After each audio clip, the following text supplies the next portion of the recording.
home. Life has a way of pulling women away from themselves. So take a deep breath and let's become together. Hey, beautifuls, welcome back to Rooted Vines. I have this little mic, I hope it's working. If you're one of my returning subscribers, thank you for coming back and pulling up a chair with me today. And if you're new here, I just want to say or give you an especially warm welcome. Thank you for choosing to be with Rooted Vines when there are so many other options you could be watching on YouTube. For those who do not know, my name is Maya and I'm the founder of Rooted Vines.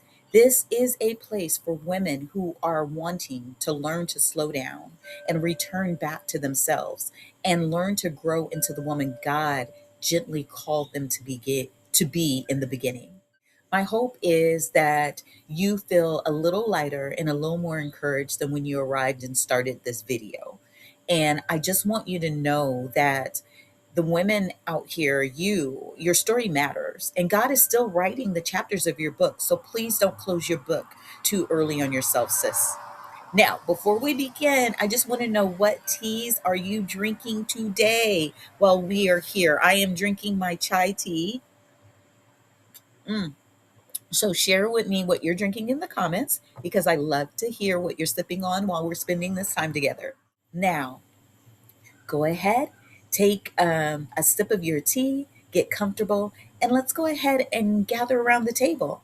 Maybe you can relate. There are moments in life when your hands simply feel empty, not because you chose to let go of something, but because life really took something from you. And when I talk about life took something from you, it could be a career, it could be a relationship, it could be a dream that you once had for yourself. It can even be your health. And I can check off all of these boxes. It could be a title that once introduced you to the world, like doctor, nurse, police officer, teacher. And suddenly, people begin asking a question you no longer have an answer to when that loss comes. So, what do you do? It seems like a simple question, right? What do you do when everything is taken away? The thing you did is no longer yours. You're no longer in that career or that relationship. We're about to have a little talk. The things we tend to hold on to, I think most of us spend our lives filling our hands with things, right? Our hands hold our careers. They pick up and hold the children. We have these degrees that we hold up for pictures, even businesses, your marriage. The list just seems to go on and on. We have these dreams that we hold and fulfill, and the plans that we have in the future, and these titles that we uplift and put on a pedestal. We spend years building lives around the things that we actually carry. We work hard, and there's nothing wrong with that. We also sacrifice, and sometimes that's needed. We become known for what we do, not actually who we are, without even realizing. Our hands slowly become our identity. Life asks us to open them up. And boy, is that scary. You know, sometimes it's a gentle opening, it's slow. Sometimes it's painful where someone's prying them open. And sometimes it happens all at once. And we're left standing there empty handed. There are women who lost everything in one fell swoop. And we're wondering if we've somehow became too empty. I live that feeling. I know it well. The last day I worked in the emergency department, 28 years in the medical field, 28 years of my life. When people ask me about that season of my life, they usually want to hear the exciting stories, the things that I've seen, that I was part of, all of the emergencies, all of the miracles. And there were so many miracles, even the unforgettable moments that play in my mind sometimes. And I think about the people I've come across with because all of those things mattered. But what I miss most were the people. The emergency department wasn't simply where I worked, it became my family. We celebrated birthdays together. We laughed together. We broke bread together. We went to the club together. Yes, even the doctors. We cried together. We walked through impossible nights together. There is something sacred about standing beside people during the hardest moments of another person's life. It absolutely changes you, it binds you together. You become part of a family that speaks a language few people will ever understand. I loved my family. I loved serving there. And if you had asked me back then what I thought my future looked like, I would have answered easily without any hesitation, without any stuttering. I'm staying here. And if it's not this emergency department, it'd be another one. I was in school to become a PA. I was working down that path. I was counting on retirement. I thought I knew exactly how the rest of my life would naturally unfold. I thought I had already met the woman I was going to become. I thought it was finished. But sis, life had other plans. The day I disappeared from that career after having my back surgery because I couldn't walk, I had a horrible incident at work. And just like that, I was gone. But I was gone with without anyone knowing. Most of my coworkers had no idea what happened, right? Some of them still don't know. I think they think I just left without saying goodbye, right? I didn't get a chance to close that chapter with my family. There was no gathering, no chance to explain what had happened and what I went through, no opportunity to hug the people who had become my second family. And I still, to this day, grieve over that. I mean, one day I was there, and the next day I was simply gone. It feels strange when your absence becomes your farewell. And I still don't think it was fair. But people keep moving. The work continues because it has to continue. New people are hired and they come in, and some of my family have moved on. New stories are made. And meanwhile, I'm sitting at home trying to understand how my life changed so quickly. I don't think we talk enough about certain types of grief. The grief that comes from disappearing before you're even ready to go. Turning in my badge,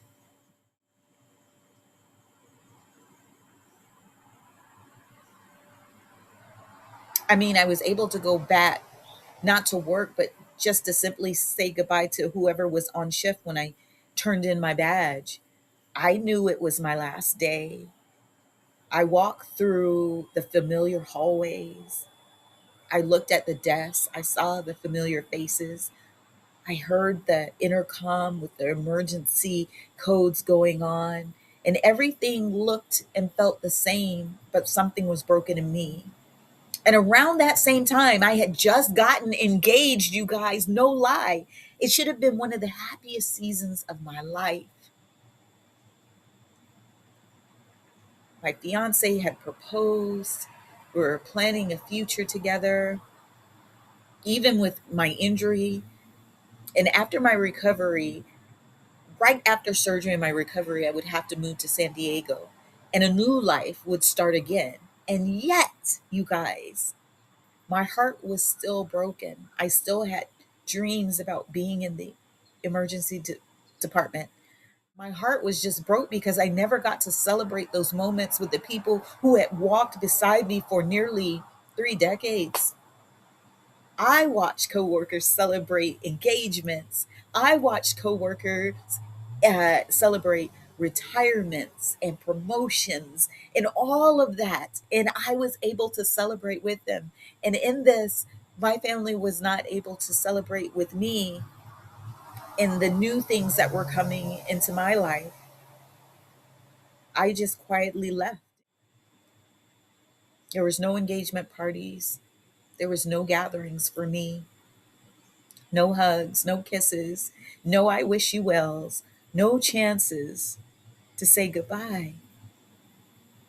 I didn't even announce my marriage or that I was moving. I didn't get to tell them thank you for loving me and thank you for being there for me. And sometimes to this day, I still grieve that. I didn't need the attention, but some things are sacred. And that was sacred to me. And it was taken from me. And I had no closure. It's so hard when identity leaves with you. It's so hard to lay it down. And for a long time, when people asked me who I was, I struggled with that. I always answered with what I did. I worked in the ED.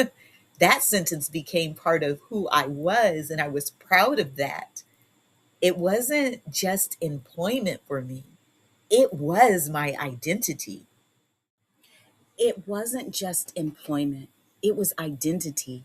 It was my purpose. It was the belonging. It was the confidence in knowing that I was serving my community. Emergency medicine has a rhythm all its own, a life all its own, a language, a family, a feeling. There was a quiet pride in being there and being able to serve. I truly believed I was exactly where God wanted me to be. I honestly thought I'd spend the rest of my life doing that work. I never imagined introducing myself in any other way. And then that introduction just simply disappeared. I was no longer doing that work. And I didn't know who I was anymore at that moment. Losing my career, losing the amount of money I made, that was painful. And people always say, "Oh, I'm so sorry you lost your job." But it wasn't just a job. I lost the future I thought I was building. I saw it, I envisioned it. I lost a version of myself I had already imagined, put together. I was going to become a PA. I was going to work in the emergency department forever. That wasn't simply another degree for me, it was going to be the next chapter of my life. And when that dream ended, part of me died too. That confidence, it disappeared. The certainty I carried, my head up, my shoulders back, disappeared. The woman who always knew where she was going suddenly had no roadmap. There was no road for me to take.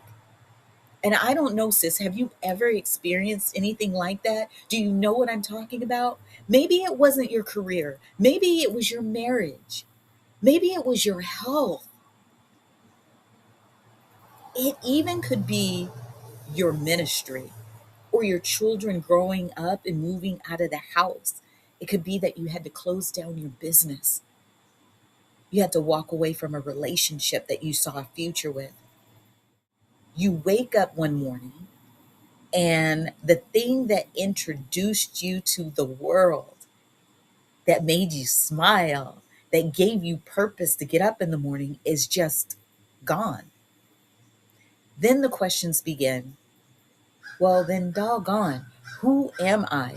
And now, where do I belong? What am I supposed to do now? Did I lose my purpose or just my position? And looking back, I realized I was asking the wrong question. I really was. And I still keep asking the wrong question some days. What am I supposed to do now? What am I supposed to do? God was gently asking me something entirely different. He wasn't worried about that. He's like, my girl, Who are you when you can no longer introduce yourself by what you do? I wasn't ready for that question. I wasn't thinking about that because I had spent nearly 30 years answering it with a title. I was that title. And I was going to be a new title. I was going to replace it with future PA. I was going to be in the healthcare. That is what I was going to do. That is who I was going to become. Those words had become so woven into my identity that when they disappeared, I thought I disappeared too. I just couldn't see the woman standing underneath the uniform. That just because that was gone, I still had value. And maybe that's where some of you are today. Maybe your children have grown up and left home and you feel like you have no value. Maybe you've retired and you've left that job and you feel like you have no value. Maybe illness has changed the way that you function with your body and you feel like you have no value. Maybe divorce changed your future and you feel like you have no value. Maybe life ended the chapter you thought you were going to be in forever. And if that's you, sis, I want you to hear this before we go any further. The ending of one season does not mean the ending of your purpose. Sometimes, sis, sometimes it's simply the moment God begins to introduce or begins introducing you to the woman he has been quietly growing all along. There is something no one tells you about losing the life you thought you were going to have. You don't just lose the future. Sometimes in that loss, you lose your words. I thought I could pray, but I couldn't pray. Have you ever been in so much pain that even prayer felt impossible in moments like this when you lose so much? People often say when you're hurting, just pray. And I'm not saying that's bad. I understand why they say that. I grew up in the church. I understand all that. They're trying to encourage us. They're trying to help us. But there are seasons when pain is so deep, words simply refuse to come out. Oh, honey, I know that pain too. I lived there because at the exact same time my life was changing with the emergency department, other things were happening. And when I say I couldn't pray, I don't mean I stopped believing in God. A lot of people will say that. That has nothing to do with that. I never lost my faith, but the church would say, yes, you did. Faith was never the problem. Trust was. There are two very different things when we talk about trust and faith. For a long time, people assumed my struggle was with God. And I have to admit, for a long time, I thought that too. But when my healing came, I realized that it wasn't. My struggle was trying to understand how something so painful could happen inside the very place I believed I was so supposed to be safe, the church. Now, I say this because while I'm going through the things with the ER, I'm also dealing with a pastor who did some things to my daughter. How could something that claimed to represent the Most High leave so much destruction behind? And now I'm carrying that also with the loss of myself.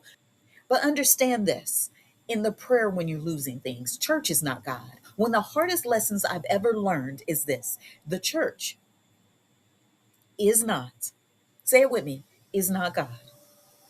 The sanctuary that you enter into, that you go to every Sunday, it is not God.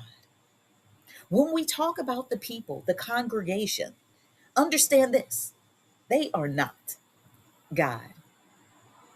So when you've been wounded inside a church, those truths don't come easily. Sometimes we confuse the actions of the people with the heart of God. So here I am carrying all of this pain of loss and identity, and I couldn't run to the church.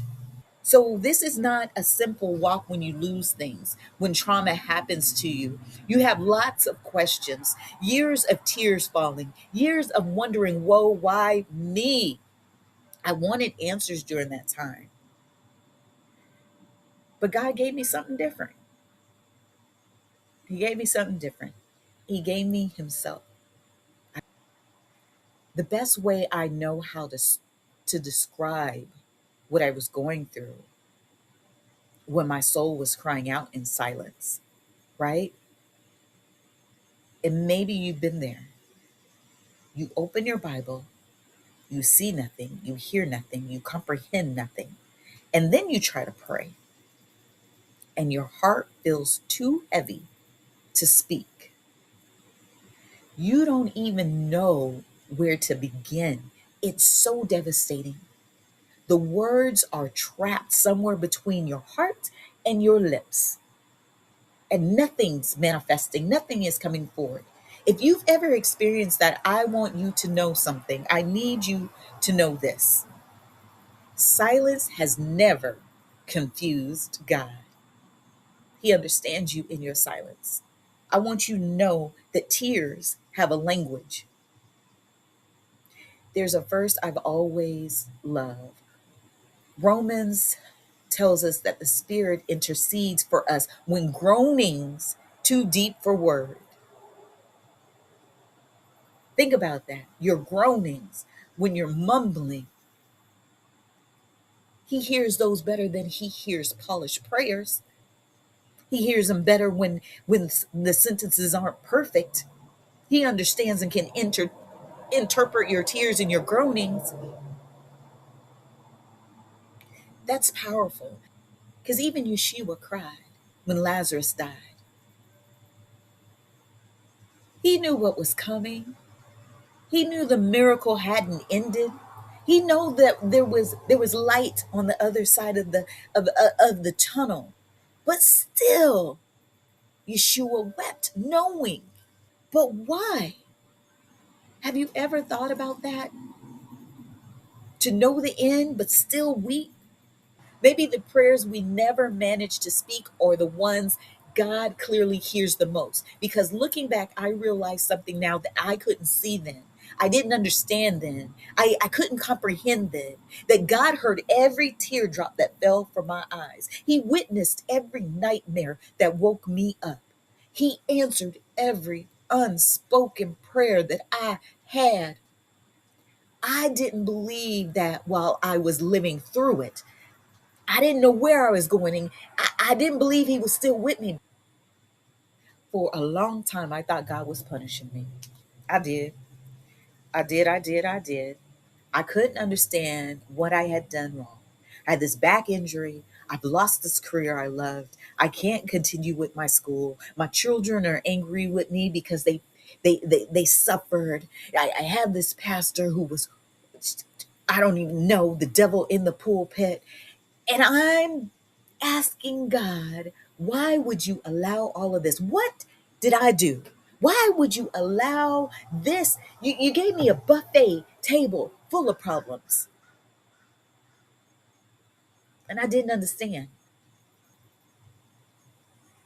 But God told me that my children was never mine. They were always His. I just had a brief moment with them to get them over to where they needed to be, because He loved them long before I ever had a chance to hold them. He knew their story before I even named them. That realization didn't erase the pain that I was feeling. It didn't take away the questions, but it changed the way that I carried the pain. It changed the questions. Sometimes the hardest part of faith is believing God is still good while life feels unbearably hard.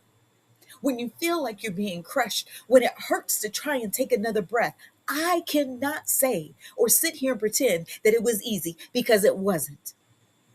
God never stopped being present in it all.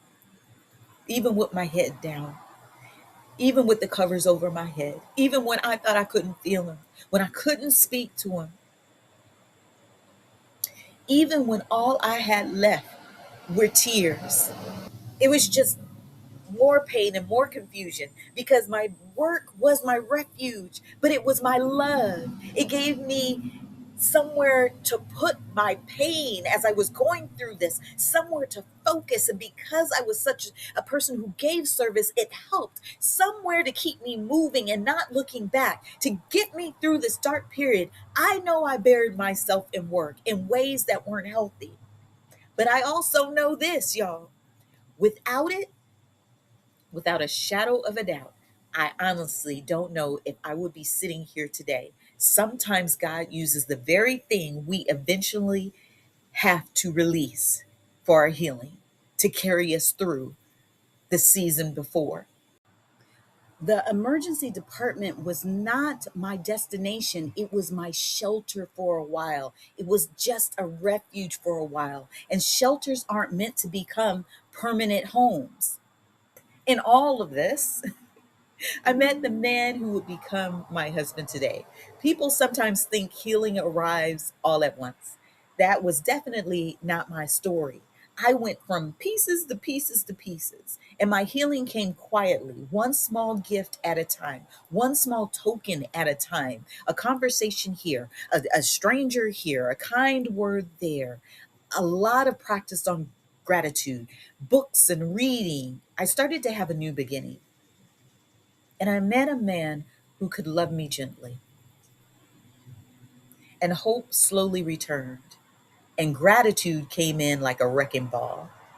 And soon I was able to laugh without feeling guilty. I didn't even realize God was rebuilding my life while I was still grieving the old one I had. That's just how it works. We think he's absent, and yet these seeds are being planted underground underneath us. We think nothing is happening, nothing is transpiring, that we are going to be in this moment forever. Tomorrow is not coming. But sis, roots are growing where you can't see them. The change is coming. One of the greatest lessons I've learned in these seasons is that seasons are meant to change. Yes, I know I love spring. We get out here and we celebrate the summer. You got the barbecue grill and going to the beach. We even tolerate the winter, but we rarely try to stop these seasons from moving. We know they must move. We expect them to move. So why don't we see that in the same way when we talk about life? Some seasons are just filled with joy, but there are some seasons that are coming or that who have come that start with grief. Some seasons are about rebuilding. Some are about waiting in the waiting room, just waiting. The danger comes when we refuse to let the season end. We won't let it go. Sometimes we hold on so tightly that God has to loosen our grip. And when He has to loosen the grip, we're going to feel attacked because it's going to feel unfair because He sent the warning signs. So now it's going to feel cruel. And years later, we're going to look back and say, oh, Lord, it was mercy all along because we had overstayed our season. We would have missed everything waiting on the other side had we decided to stop right then and not let the next season come. I wouldn't choose to walk through the season I walked through again, not in a million years. I don't believe I would survive that kind of loneliness a second time. But I can say this, sis, God never wasted it. Not one tear that I dropped went wasted. Not one sleepless night didn't get paid back with a blessing. Not one unanswered question. Not one moment of silence. Every piece of my journey was used to make me become the woman I am, sitting across from you today from this table. After everything that happened, after all that transpired, after losing the career I absolutely loved, that sheltered me and cared for me, that gave me a family, after grieving the future I thought I was going to have, after learning how to trust God all over again when the unthinkable happened, my questions to myself changed. What am I supposed to do now? That was no longer it. What has God been asking me to do all along? That, sis, was the question. Sometimes the questions change before the answers do. Sometimes you're in the midst and you got to change your perspective. And when you change it, your life begins to change too. Understand this. For years, I believed my purpose was emergency medicine. For years, I believed God had called me to the emergency department, and He had. It had set me up, honey. Then I believed He had called me to become a PA. Enrolled in school. I was going to school. And then when those dreams ended, I thought my purpose had ended too. This is just a recap. I couldn't have been more wrong. It has taken me years to understand this. The vehicle may be different, but my purpose is not. Understand this. I want you to hear what I just said. The vehicle may be different, but my purpose is not. Emergency medicine was just a vehicle. It was a nice vehicle. Rooted Vines is just a vehicle. Teaching is a vehicle. Writing is a vehicle. Motherhood is a vehicle. Marriage is a vehicle. They are all vehicles. They carry your purpose. They get you down the road, but they are not your purpose. Because if God had called me only to emergency medicine, then my calling would have ended the day I turned in my badge. But the truth is, it didn't. It simply found another road, another way. The calling of service never left. I was always called to serve. I loved serving people. Serving is my purpose. Truthfully, serving is everyone's purpose. And even today, through Rooted Vines, I still love serving people. Nothing about my calling changed. The place changed. Yes, the vehicle changed. The people changed. There's different faces. The tools I use changed. But the purpose, the calling, remained exactly where God placed it from the very beginning. It did not change. We cannot be attached to things in this world. I don't believe God called me even to tea. I believe He called me to the people, and tea is the vehicle. It's simply just an invitation. It's the cup that helps someone slow down long enough to breathe, long enough to ask these questions, long enough to listen, long enough to remember that God has been speaking this entire time to you and to me. Nature has always been one of God's greatest classrooms. The trees out here, they never rush. The flowers, they know when they are supposed to bloom and they don't argue with it. The rain falls without apology. It knows its purpose. The herbs quietly grow exactly as they were created to grow. Creation reminds us that becoming takes time. Nothing beautiful happens the moment the kettle whistles. We want things like this, but the leaves must steep. The water must wait. The flavors have to slowly unfold. And maybe that's why I love tea so much. It's not just about being a beverage. It reminds me that healing doesn't happen in a hurry. As I look back now, I can finally see what I couldn't see all along. God wasn't ending my story at all. No, He was just changing the chapters. I really thought I had reached the end. I really thought there was nothing better. But He was simply turning the page and I was having a fit because I didn't want to move. Sometimes we mistake the closing of one door for the end of the house.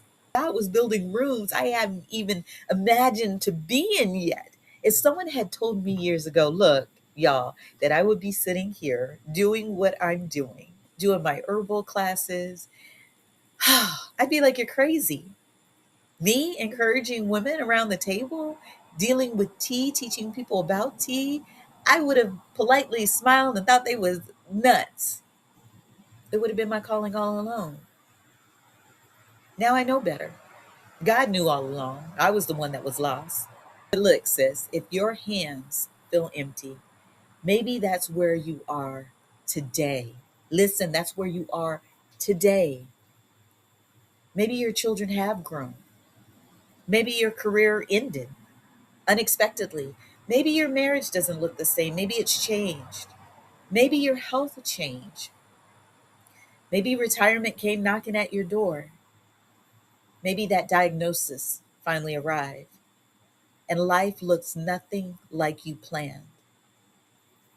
You're standing there looking at empty hands when they were all so filled. I would just have to ask you, what if your hands aren't empty? What if they're simply open to receive something new, to carry something new? Understand, closed hands cannot receive. And maybe God isn't taking something away. Maybe He's preparing your hands to hold something you've never imagined in your wildest dreams. That doesn't erase your grief. It doesn't take away what you feel. Grief deserves to be honored and recognized and felt. Some things are sacred, and some endings really do deserve tears. So please don't rush through that. Feel every moment of it. Cry when you need to. Let it out, release it. Because healing is not measured by how quickly you move on. Healing often looks like staying still long enough for your heart to catch up. If I could sit across the table from the woman who feels like life has ended, this is what I would tell her. Sometimes things come to an end because seasons are meant to change. If we refuse to let go, God will sometimes make us uncomfortable enough to move when we're not ready. And it's not a pretty picture. It can feel like you are under attack.